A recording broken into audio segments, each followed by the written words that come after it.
Good afternoon. Good afternoon. Good afternoon. Thank you. Good afternoon, everyone. So, thank you so much for being here at this very special Crossroads. We are delighted to have you here in person and online as well. And I'm Connie Ryan. I'm the Executive Director of Interfaith Alliance of Iowa. And Crossroads really is about civil dialogue and making sure that we are covering the difficult topics sometimes in our communities. And of course, our special guest today covers all of those topics, don't you think? Abdul-Samad has been about all of the things that really matter to Iowans and particularly the progressive community. So we're delighted to be able to honor him today and give him a little bit of time to just reflect on what he has done, not only in the legislature, but in our communities, and then maybe tell us a little bit about what his plans are for the future. But I'm glad you're here to be part of this conversation.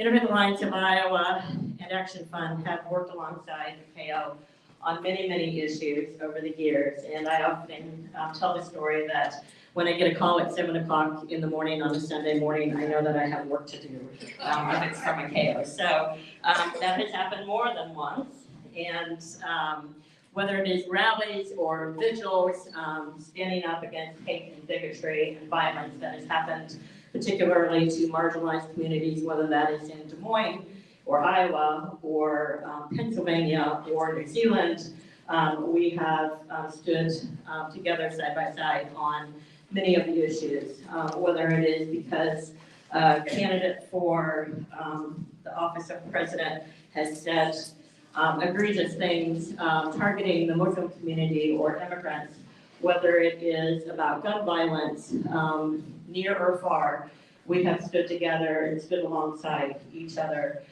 Whether it is speaking out on behalf of the LGBTQ community or for reproductive health care rights, we have stood together.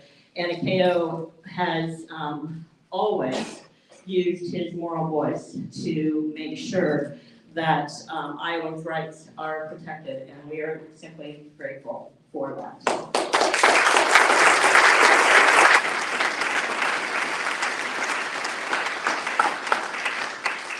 I will tell you, when he announced his retirement, I cried. And it might be that today too. So, because KO has always been a partner. He did not only with Interfaith Alliance, but with so many people across our community. And of course, for KO, it is at the core always about the babies and making sure that every child, particularly children from the Black and Brown community, from marginalized communities, have every opportunity to thrive and to be all that they can be in their life. That we as a community, we as a state, whether it's government or whether it is houses of worship, whether it is civil rights organizations, civic organizations, that we make sure that the babies have every opportunity. And we are grateful for your powerful voice on that and always making that out loud. Thank you.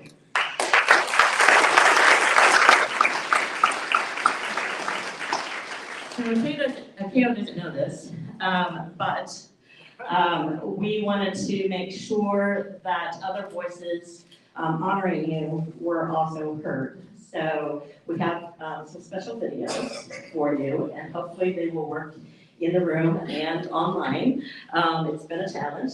And our first video is with your leader, Representative Jennifer Confrist. And I will tell you that she has some main messages.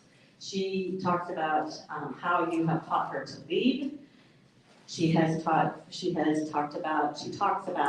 compromise, and that compromise is okay, and that you are a person of getting things done. And so let's hear from Representative Jennifer Confrist, Minority Leader of the House.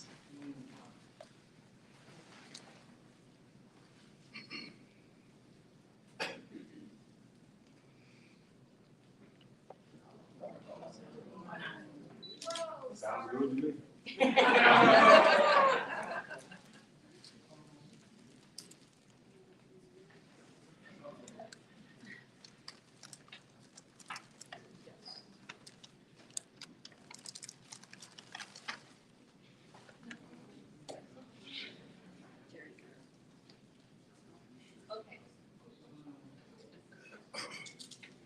It worked earlier.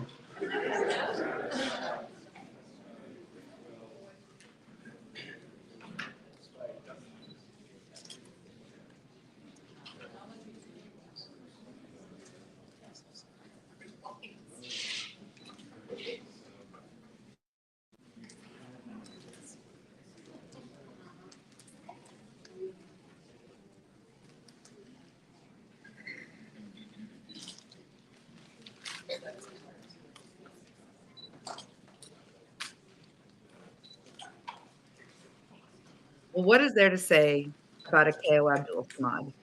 He's a dear friend of mine. He's somebody who I look up to and somebody I've worked with for 6 years. And it almost feels like I'm new to this. So many people.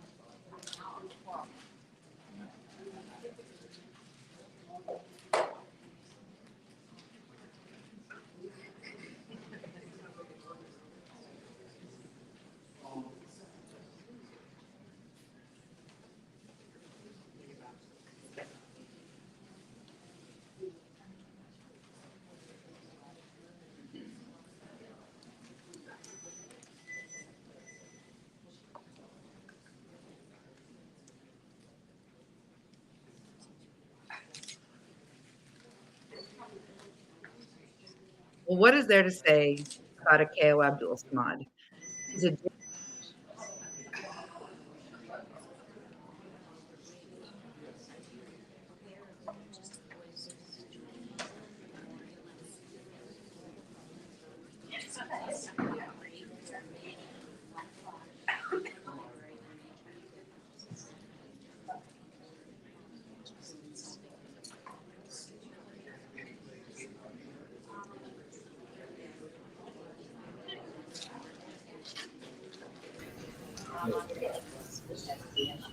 Hold, please. Make myself visible. Could do that.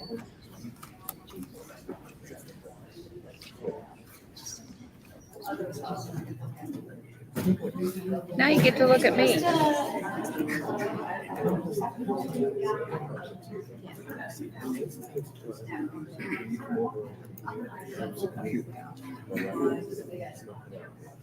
Well, what is there to say about Akeo Abdul-Samad? He's a dear friend of mine. He's somebody who I look up to and somebody I've worked with for 6 years. And that almost feels like I'm new to this. So many people have known Akeo for so long that I kind of feel like a rookie when it comes to Akeo friendship. But what I'll tell you is that in the 6 years I've worked with him, I have learned so much about how to legislate, how to lead, and how to live. Akeo has taught me the importance of compromise. You come into the legislature, you're ready to fight, and that's what he wants us to do. But he also taught me that perfect can't be the enemy of the good. And so if we can get something done, we should try, not just throw up our hands and walk away. And that's an incredibly important skill as a leader, as a member of the minority, and it's preparing me nicely for the majority. But he's worked hard to make sure that I and all of us can understand if you can get something, that's better than nothing. And it seems simple, but when you're in the trenches, it's really hard. One example I would think of would be in 2020, after the George Floyd murder, when Akeo was part of the Black Caucus and leading the efforts to come up with some sort of legislative fix for what was happening around the country and how Iowa could respond. It's a very fraught time and emotions were high. Don't forget, it was also COVID, so things were tight. And Akeo came up and said, let's see how we can find something to get done.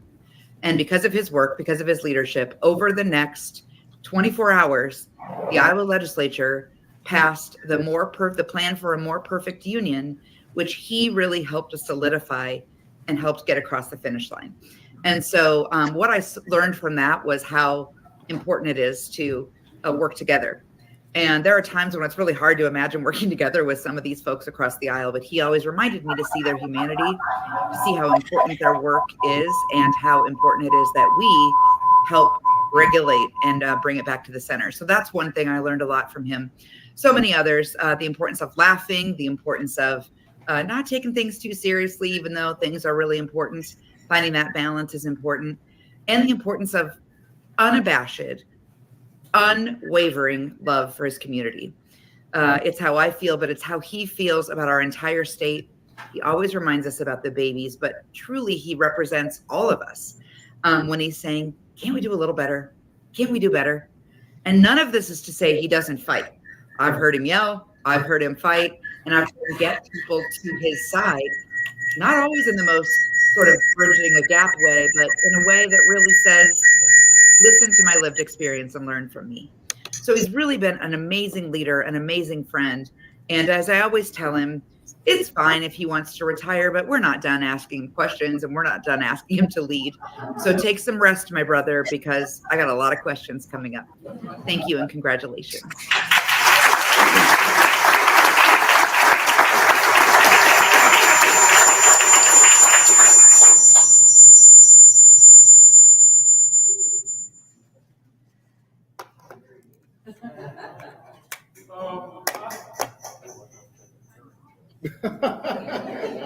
That's funny.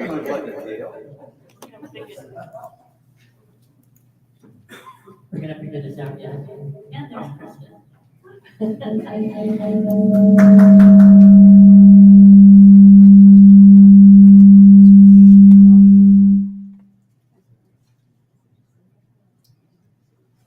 All right, we have, the next video is Reverend Rob Johnson, who really features the idea of mentoring, showing up, representation, and community.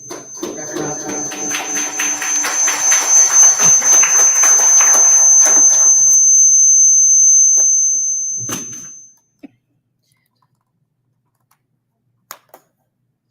Hey, Mr. K.O. Abdul-Samad, State Representative K.O. Abdul-Samad. First, let me start by telling you thank you. Man, I don't even know sometimes how to put into words how grateful I am for your mentorship, for your friendship, for the opportunity to learn from you, the opportunity to grow. And man, just even watching how we have just expanded and continued to grow and do work in our community. Man, I'll never forget those times being down there.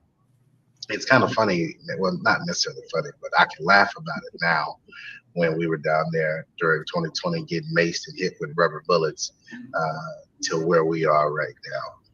You have really shown me how to make sure that we're doing everything we can for our community. You have really shown me how, even in the face of things that aren't always true, in the face of things that don't always sit well with us, to still keep showing up. You have continued to show up for not only myself, but for our community as a whole. I'm actually right now sitting in the heart of District 34, right here at the corner of 23rd and University, outside of Platinum Cuts and Mars Cafe. Your house is literally right around the corner. And right here is some of the hard work that you have helped put in this community to help small businesses, to push Black and brown folks, to make sure that all Iowans are represented in this district. And so from me to you, and even from our little friend, Mr. Eli, we say thank you. Thank you for your work. Thank you for who you are as a person. And you know what? Thank you for those moments that nobody else will have an opportunity to see. Thank you for the time you have helped and nobody else. Thank you for what you're doing. And thank you for what you will continue to do in our community. So thank you, thank you, thank you. See you soon.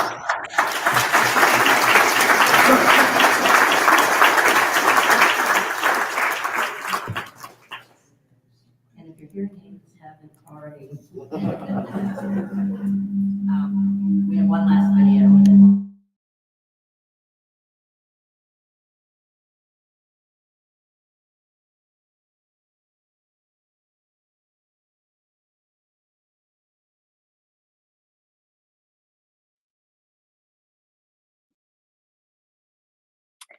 What can I say about Akeo? Akeo has been in my family my literal entire life. My father met him years ago when he first came here, when him and my mother first came to town, which was 47 some years ago. And together, Akeo and my parents, they have brought the Muslim community visibility and gave voice to social issues that would otherwise fall to the wayside. If there's anything that sticks out in my mind about Akeo, it is the loyalty that he has shown to my family and to our Muslim community.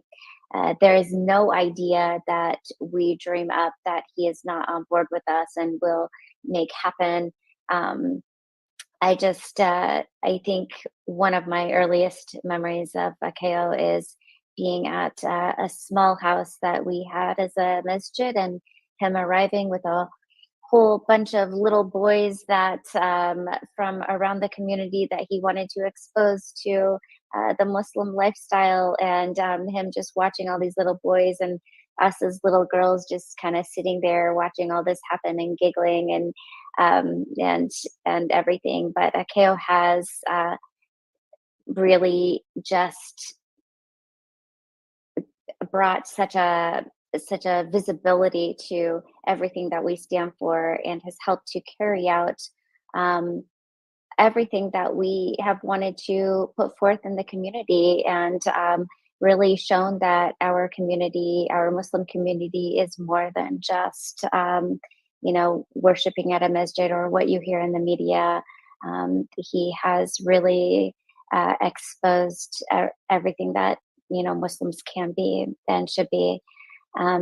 He, on a personal level, Akeo has always been there for me, and I have no doubt in my mind that he would always be there for me, no matter what I asked or what time of night I write him or call him, or any time I need anything.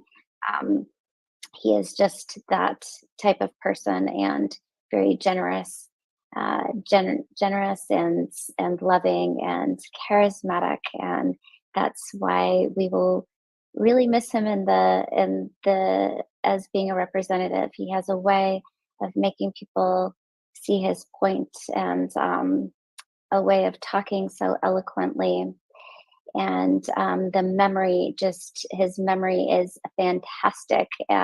He remembers every single detail of life completely. um, Thank you, Akeo, for everything and for always being there, and you are my family, and I hope you know how much you mean to me. I appreciate you very much. Thank you.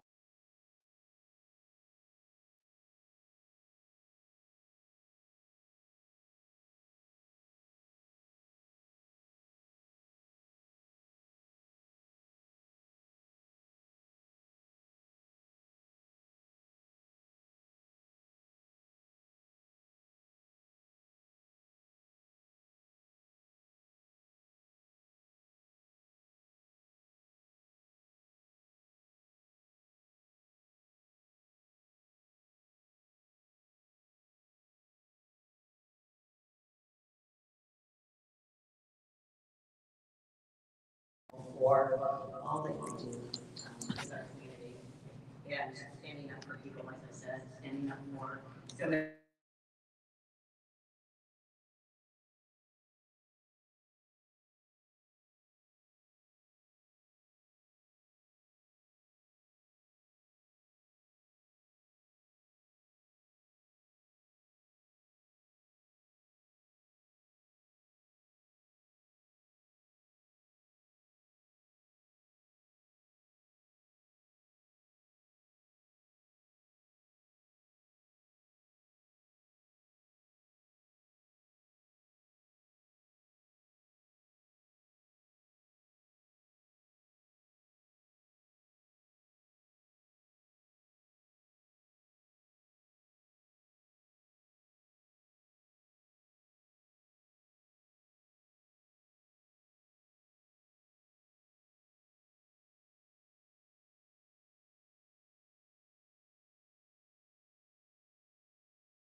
of video for you being here. If I can set this over here. I accept that, you know, and I want to thank Connie and the Interfaith Alliance without a doubt, and you that are here. But I accept this on behalf of my mother, you know, and because she was my rock, you know, and now my younger sister, who thinks she's my older sister, is my rock. But, you know, I want to also thank you in this room, because a lot of you in here are the shoulders we stand on. You know, and we can never forget those shoulders. You know, Mark Twain said that there are two important days in your life: the day you are born and the day you find out why. God blessed me to find out why when I was very young. I was about 10. And I couldn't comprehend everything, but I knew what I wanted to do in life, and that was to serve people. You know, I told my grandfather that I wanted to be a doctor only because I felt he was getting real old. And he just, every time I said that, he would smile, so I just kept saying it. But I never wanted to be a doctor. But my sister helped me, because in the neighborhood that we lived in,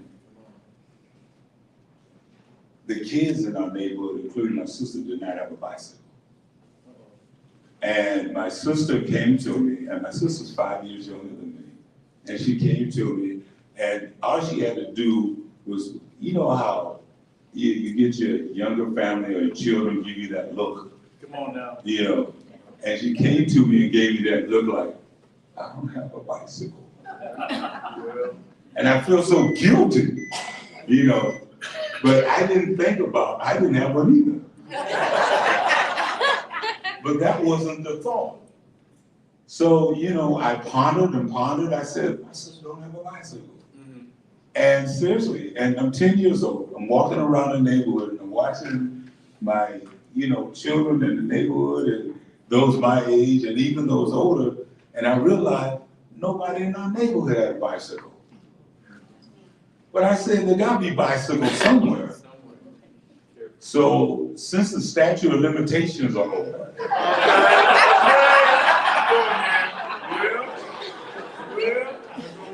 see, we have to understand. That's why I do understand young people and when they're enterprising, you know, and you have to redirect them. Yeah. But I found a few places that had a whole lot of bicycles. Come on now. So those places that had a whole lot of bicycles, I figured they wouldn't miss one of them. So long story short, my sister got a bicycle. Kids in my neighborhood got bicycles. They were not the same bikes that I found, because in the basement of the apartment I lived in, I found that if you put up racks and you dismantle bicycles, that you can get a whole lot of parts. So I put together different bicycles. And my sister had one because she wanted one with a banana seat. And she had that, and I came in.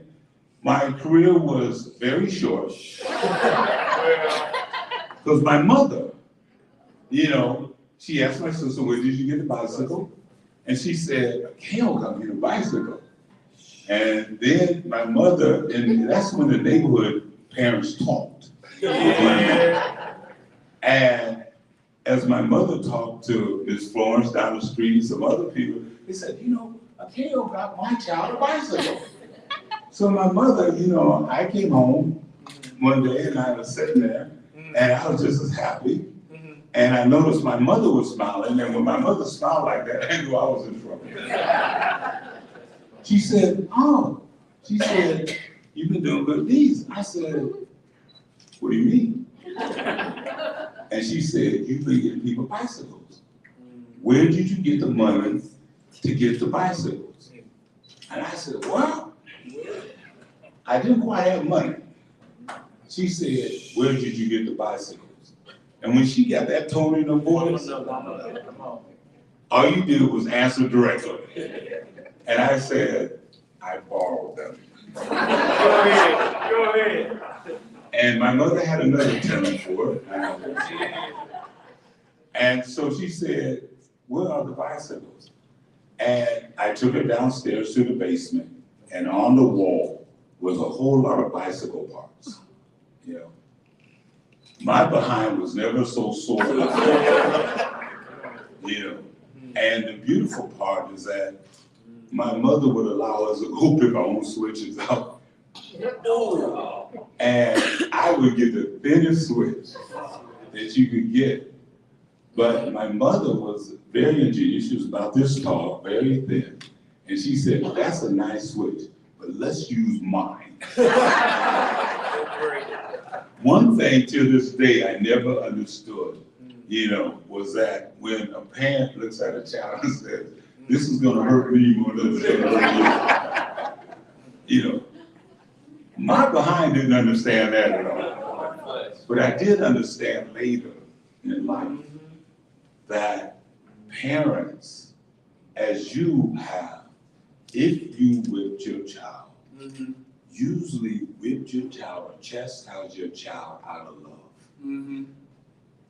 We end up growing and developing in a society where individuals started whipping their children out of frustration and depression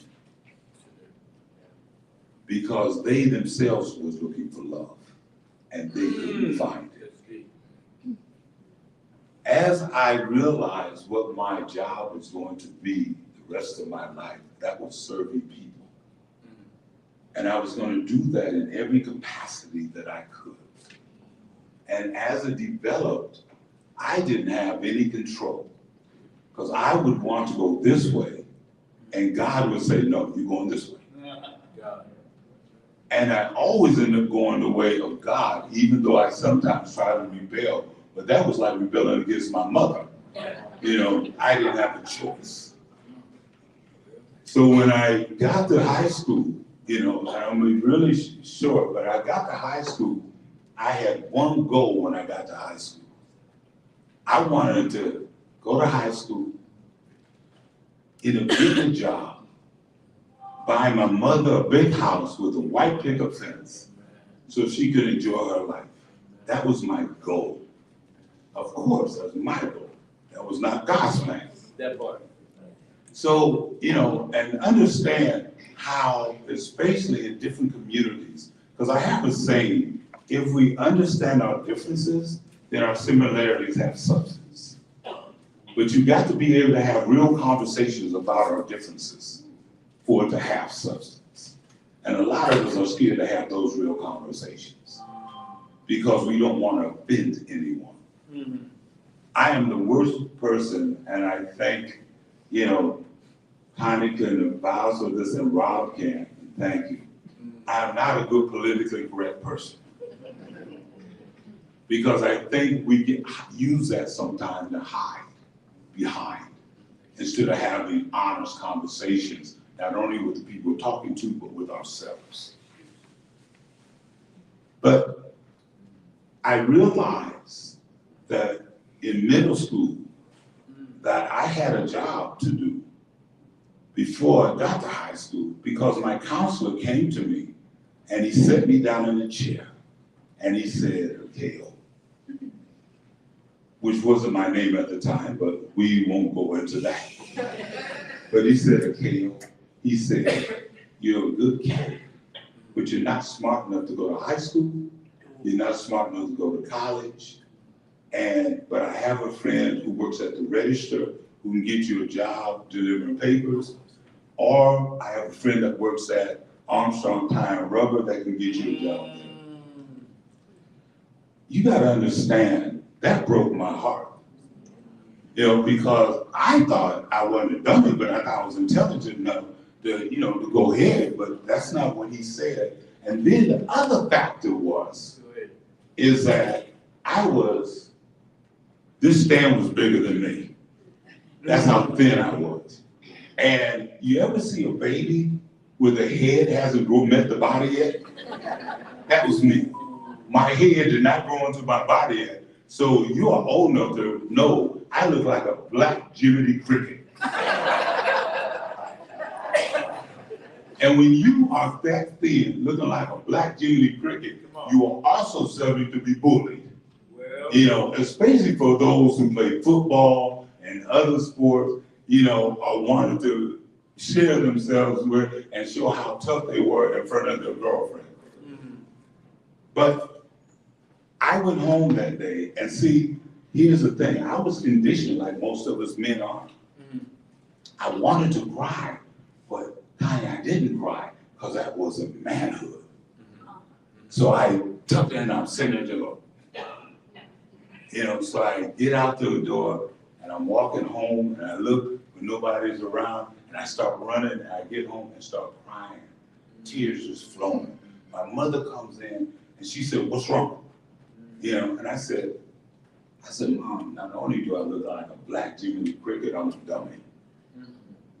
And my mother didn't say a word. She kissed me on my forehead, and then she fixed dinner. And the good part, it was toward the end of the month. And see, when you ain't got money, and you don't know you don't have money, goulash tastes very good. You know, and my mother could make the best goulash you could ever eat. And you know what goulash is? That's everything left in the refrigerator. And that's what my mother fixed that night. And I was so happy, you know, because we had goulash. And that's when you had, you know, the good grated cheese and you had pork and beans and everything. That's probably why I don't eat pork today. But anyway, but we had that. I'm sitting at the table and I'm eating, you know, and I'm enjoying myself. And I have no more thoughts. And my mother said, you know what? She said, first of all, I didn't raise a dummy. And it just shocked me because it came out of the blue. And I said, wow, you know. And then she said, second of all, she said, I didn't raise an ugly child. And then she looked at me, and I understand this is a real short conversation my mother's having with me. Then she looked at me and she said, don't ever let someone define you. And that hit home. She said, listen to people. Take their advice. Take what they say. Then use that to define you and what you want to do. You know, that next day when I went back to school, you couldn't tell me I didn't look good. You couldn't, that's where I developed my walk. See, black people have a very serious walk. And if you really see black people in their prime and they're looking good, you'll get this. Swag. It's called swag. See, you gotta understand that. And I really feel sorry for white people because y'all ain't got swag. So, you don't do that. You know, a lot of young white people now have swag. You know, and we know where they got it from, but that's okay. You know, we share. And I say that, you know, I say that because if we don't impart to young people to love and like themselves, we keep losing them. You know, we have to understand that. And when I say that, we have to quit letting think that a book, a TV show, an artist, or somebody else is going to give them self-esteem. Self-esteem is just what it means. Self-esteem. If you don't have your self-esteem, loving yourself, nobody else will give it to you because that's cosmetic. And a lot of us grew up with cosmetic self-esteem. That's why we were put in boxes. Women were put in boxes. You know, women were put in boxes because males wanted to keep them in a box because a lot of males didn't know what they were doing. So to keep that control over women, they wanted to make sure that they put them in the box. That's why women were not allowed to vote. That's why women were treated like second-class citizens, and even today, the same thing. Because we have males that want to tell you what to do with your body. We have lawmakers that want to be in the doctor's office with you. Not because they're trying to make society better, because it's better to control. We are living in a society to where we are controlling one another. I don't care what age, but it filters down to young people, and that's why young people rebel. And the thing is, young people have always rebelled. This is nothing new. And I get tired of everybody talking about how we done lost generation X, Y, and Z. First of all, you put our children in the alphabet. We don't like to be labeled.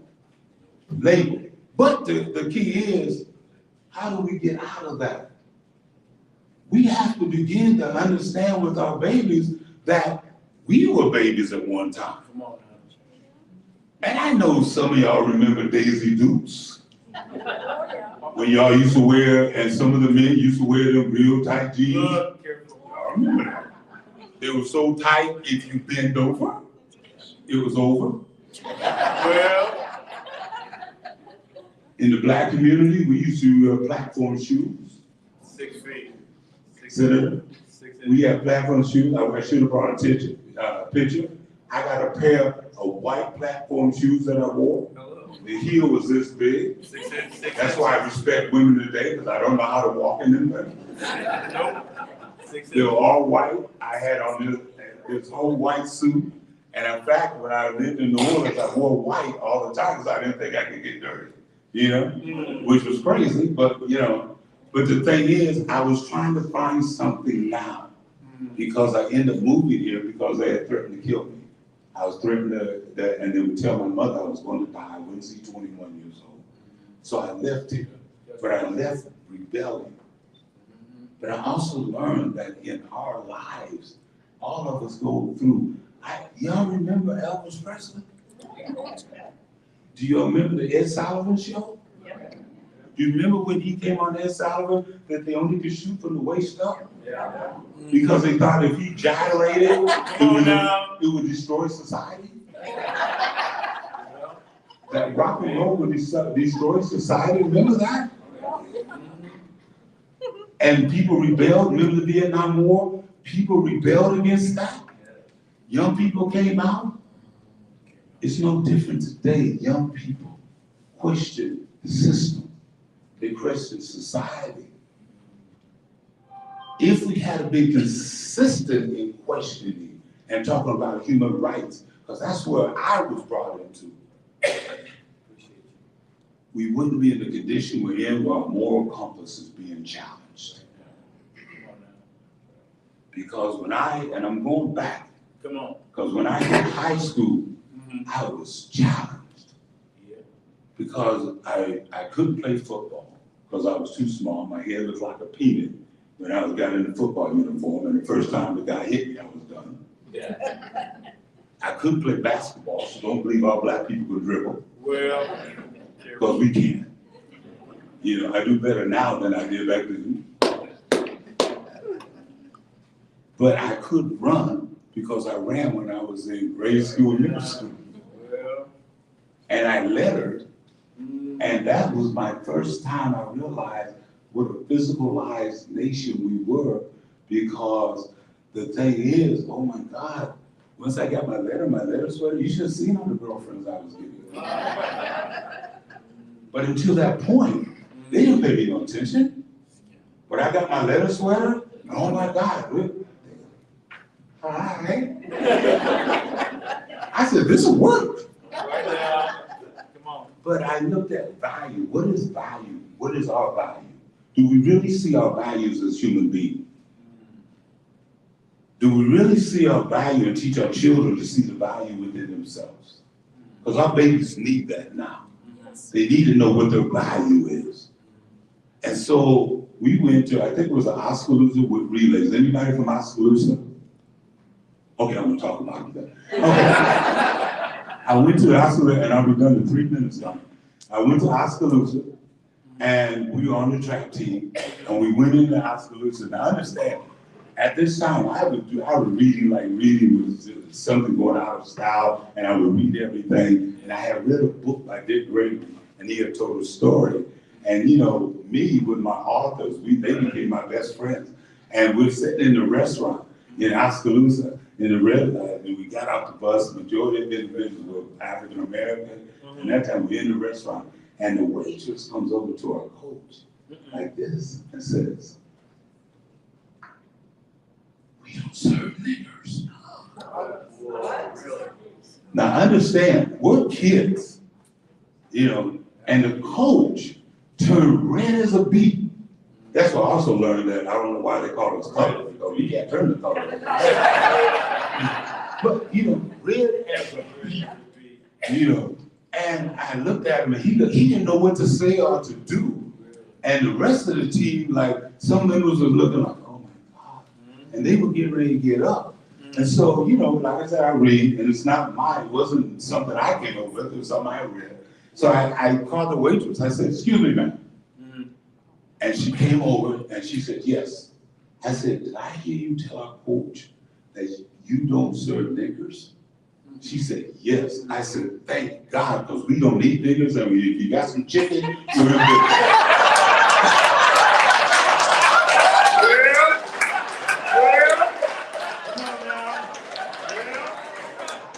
The thing is, we have to learn to deal with things and not always, confrontational. We have to use moments to educate people. Come on now. And that's what we have to teach our young people. That's why when people say, "Oh, you're calm and all of that," yeah, because I'm tired of, is this a teachable moment? Come on, that part. If I get mad and we get mad at one another, then we lose. You lose and I lose. But if we can turn around in the teachable moment and I can get you to smile, or at least get you to think, now we're working with one another. And you may not want to, but how can you say no or be mad at this? But you gotta be able to reach out to one another. If you don't learn to reach out and have those real conversations and talk with one another, we keep having problems in this nation and abroad. Because a lot of things that are happening today is because we're not communicating. We're not sharing. And that don't mean we can save the world. That's not our job to save the world. Our job is to be right in the world. Our job is to love in this world. Our job is to respect in this world. Because the majority of us in this room can get along as long as we love one another. Dr. King said, he thanked God that he said that my commandment was to love one another. I ain't gotta like everybody. Well, that means I can love you. I may not like what you do. I may have a problem, and we may never have dinner together. We may never walk around Grace Lake together. But we will respect each other enough to make changes and to change the game. We're not going to keep the game the same. We're going to change the game. And if we focus on what we can do to change the game, our life gets better. Long story short, I made it through high school. I did listen to, I listened to my mother, not the counselor. Did I go to college? No. But I got with another gentleman named Mahmoud Abbas. His name was Charles Knox. Him and several of us went to Chicago on Drexel Avenue and set up our own law school. come on now. We graduated 2 classes, we're in the law school before the FBI shut us down. And that was so fun. You never lived until you had the FBI come get you. I did listen to the council, I listened to my mother. So the fun part I had is that in Des Moines, Iowa, we're the only party, Black Panther Party headquarters that was blowing up in the nation, and they meant to kill us. And God let us live through that. There were 6 of us in the house. We lived through that. I didn't listen to my counsel, I listened to my mom. And out of that, I learned, that it was okay for me to write a book. I learned it was okay to produce 2 television shows. I found it was okay for me then to travel outside of Iowa so I wouldn't get Iowa-itis. Because Iowa-itis is terminal. If you don't reach out beyond Iowa, I'm telling you, I feel sorry for you. I know that's right. Because you'll think that if you go past the Mississippi River, it's flat and you'll drop off. So, the key is, if I hadn't listened to the counselor and not my mom, I never would have spent 4 days with President Mandela at the Caribbean Conference. I never would have had a chance to meet Muhammad Ali. I never would have had a chance to see Whitney Houston and get this close and actually our lips touched.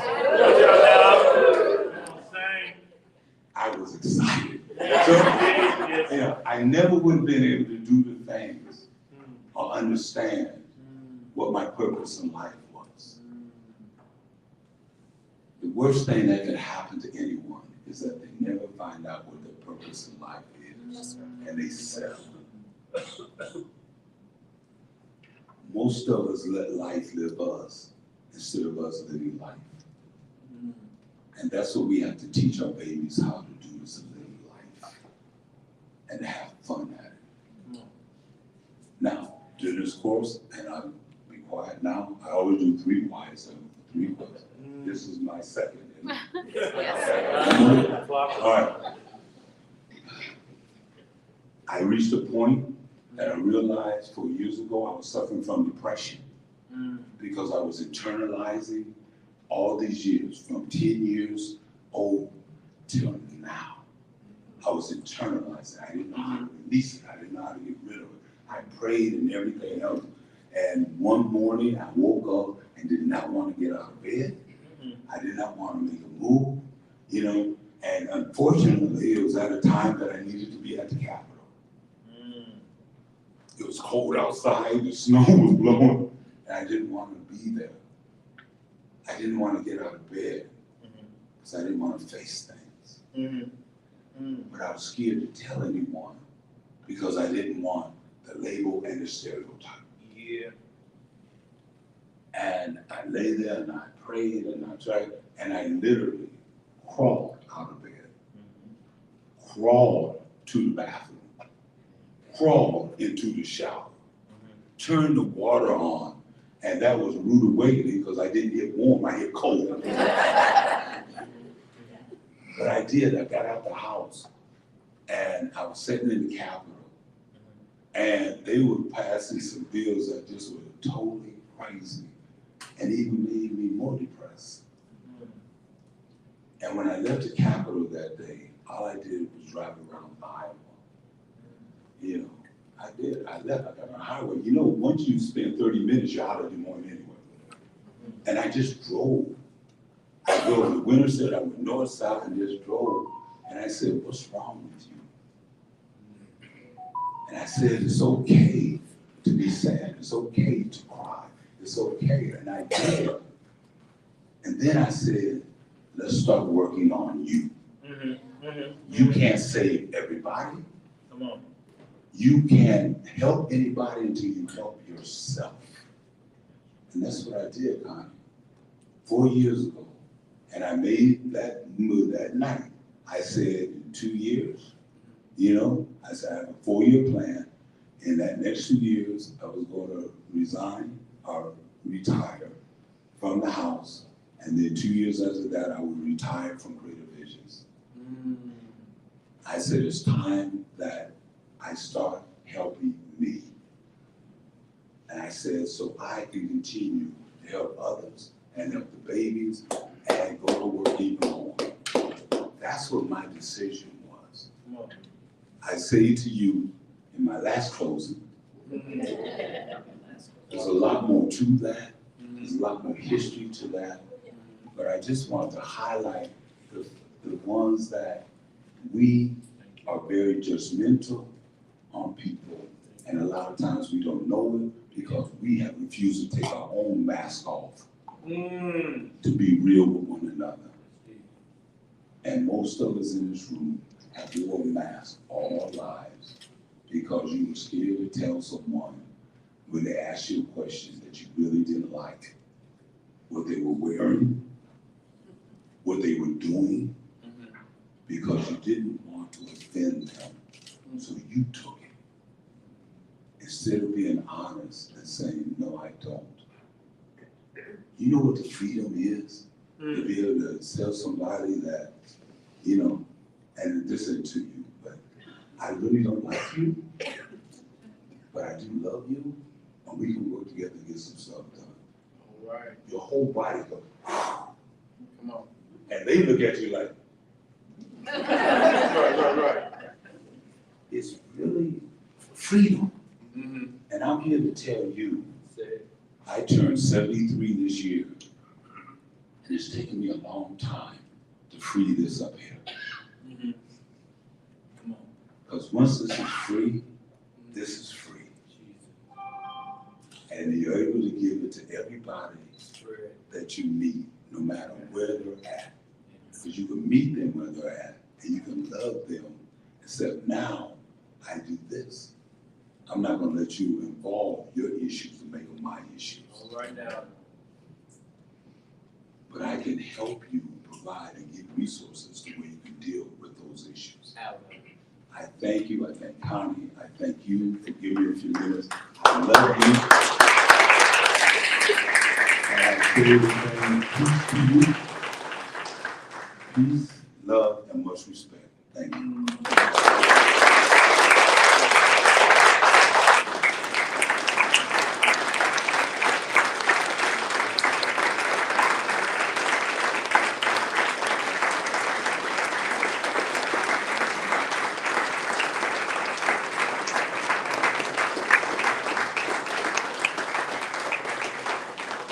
So I'm going to ask you a couple of questions on behalf of the audience, since we have just 6 or 7 minutes left. In the legislature, you work in the legislature, what is your best accomplishment? What stands out for you, either individually or as a caucus? I have two. I actually have two. One is when I first got elected to the House, and my mother stood beside me when I got sworn in. That's my first accomplishment. My second accomplishment was what Jennifer referred to, was when we developed a more perfect union. You know, and we did it across the aisle, we worked together, and we did compromise on issues on both sides, but the game changers, which were these young people out on the street, we were able to work together even though they didn't even understand we were working together. But we got that bill passed in a historical amount of time.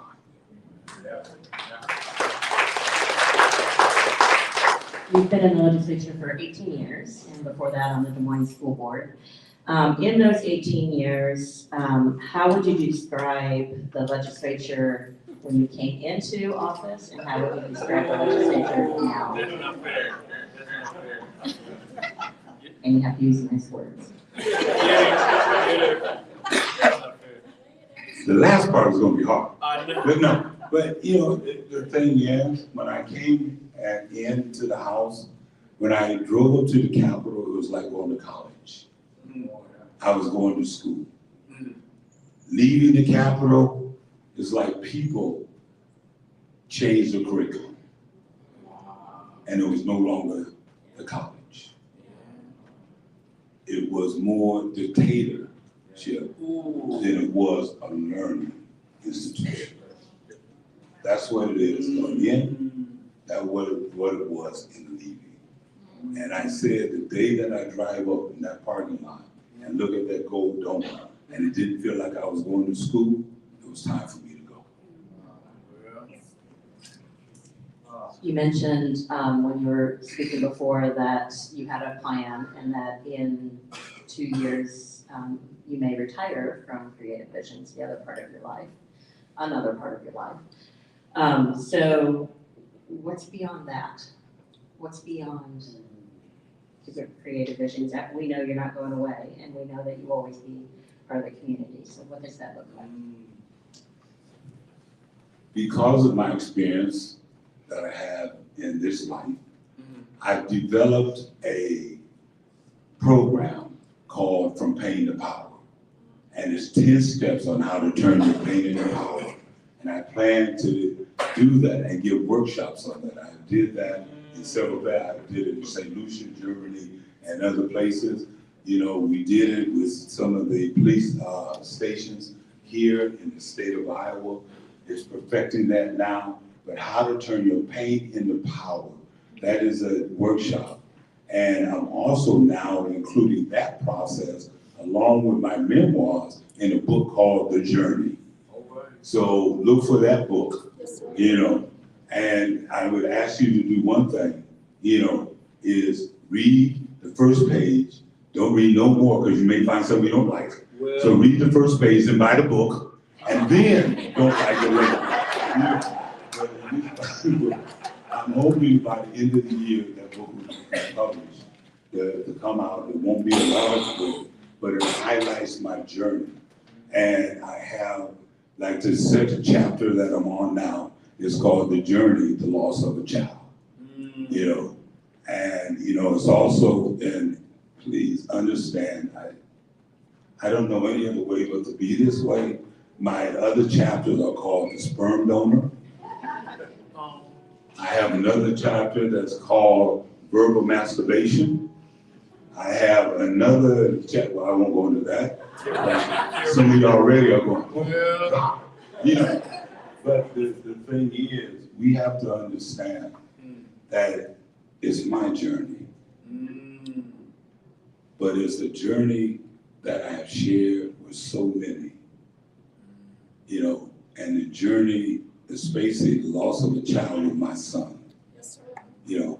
The young man who shot my son, I took him into my house while I planned for my son's funeral. And he slept on my floor.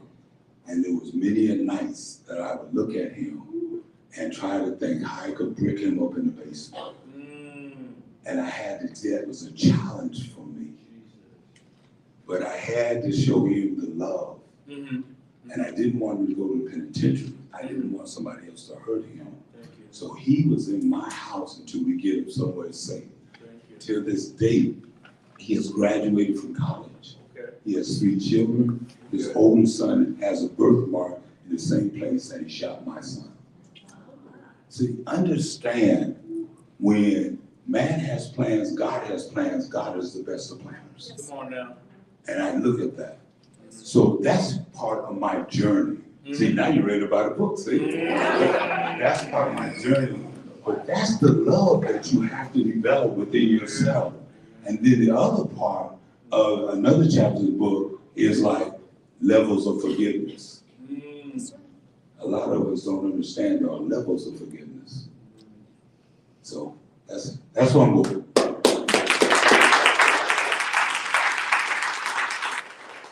My next question is about the babies. And if you could redesign Iowa, redesign our nation, what's your hope for the babies in the world that they grow up in? I would actually have 2 Iowas. I would have one for those 50 and over, and then I would have one for the babies. Come on now. To be able to regulate. No, seriously, if we could redefine it, it would be making sure that they get the education that they need. I would fund, and understand, I would fund public schools, so our teachers could be able to take care of our babies, but I wouldn't take money from public schools to fund private schools, but I would fund private schools.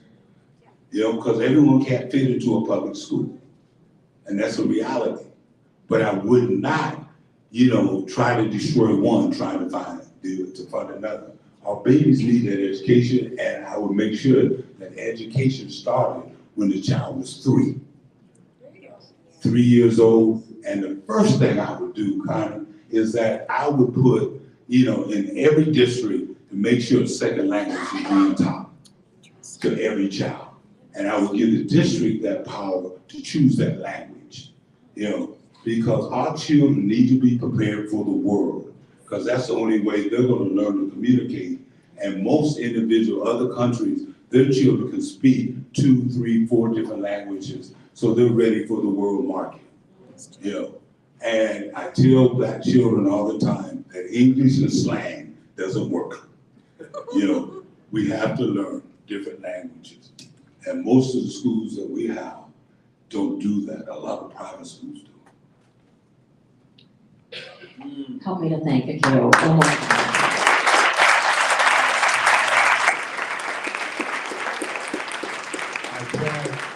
I didn't want to get political, because I'm not a good politician. To be very honest with you, I'm a community activist. I use my political influence to help my community activism. That's what I do. But when I decided to step down, I started working with this young man 4 years ago because of his commitment, and that's Rob Johnson. Whoever you're supporting what you do, just vote, but that's my guy. That's my guy. That's who I'm supporting because I want him to have the opportunity. Plus, I think as we get older, we have to step back and light the torches of those who are younger than us so they can carry it. Yeah. And the other individuals who are running, I have nothing bad to say. I love them all. I know them all. I have worked with them all, but they're almost as old as me. And I think it's time we have to make room for the new generation to do what they need to do. And I say that to you. Make room for the young ones. Don't judge them. Your children, listen to them. And sometimes it's all right to sit down at the dinner table without the cell phone, the video game, the TV on, or anything else. Sometimes it's all right to sit at the dinner table and just talk.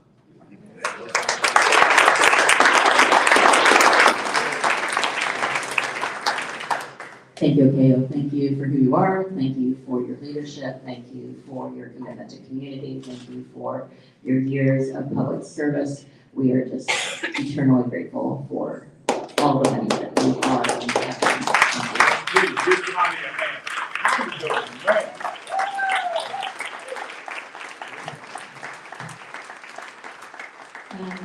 Still expecting the call on a Sunday morning at 7 o'clock. I know that that's still a thing, so. It's Saturday too, now that we're talking. Right, yeah, there you go. Thank you, and thank you everyone for being here. Thank you for those who are online. Apologies again for our technology issues. We've just decided we're not doing videos anymore, so it's just how it is. So next month, we have the award dinner. It is full. We do have a waiting list, so if you want to attend and don't have a reservation, you can still put your name on the waiting list, and we hope to be able to accommodate that. We're working with the venue to make sure that happens. But because of that, and because Bridget and Kristen and I are tired, we are not having Crossroads in June. Also, it really has to do with this room because they're replacing these dividers and there's a whole thing about that. So there's no Crossroads in June. July, we're going to talk about reproductive health care because the decision from the Supreme Court will have come down in June. So stay tuned for that and have a great weekend. Thanks so much.